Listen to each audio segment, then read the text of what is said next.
বন্ধুরা তোমরা কেমন আছো? আশা করি সবাই ভালো আছে। দেখো বন্ধুরা, আজকে না আমি মাছের ডিম দিয়ে কাঁচা কলা আলু দিয়ে তরকারি করব।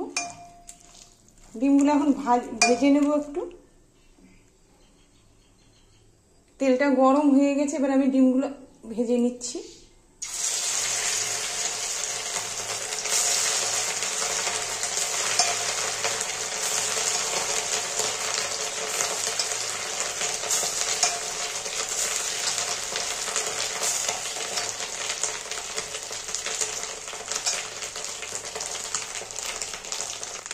এবার মাছের ডিমগুলো একটু উল্টিয়ে দেবো। হ্যাঁ, এক পাশ হয়ে গেছে।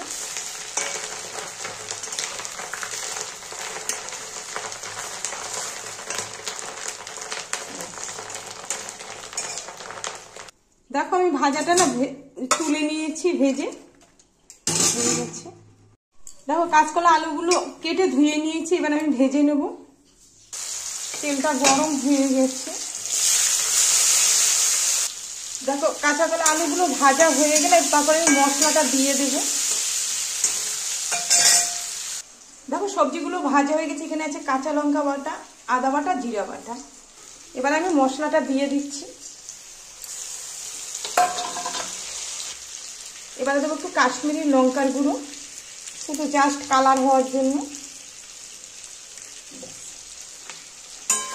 ভালো করে কষিয়ে নেব।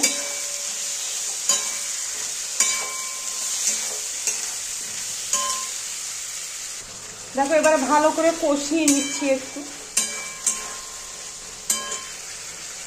দেখো বন্ধুরা সবজিগুলো কষানো হয়ে গেছে, এবার আমি না ঝোল দিয়ে দেবো একটু।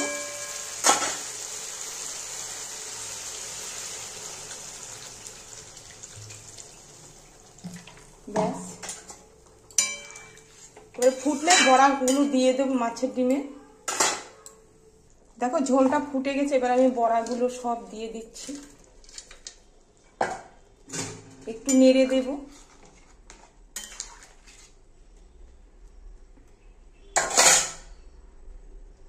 দেখো এবার না আমি তরকারিটা নামিয়ে দেবো। তরকারিটা হয়ে গেছে।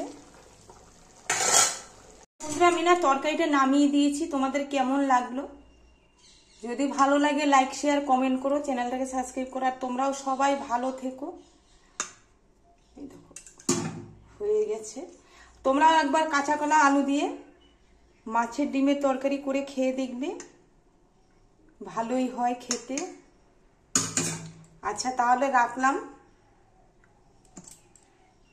টাটা। তাহলে রাখলাম, হ্যাঁ টাটা।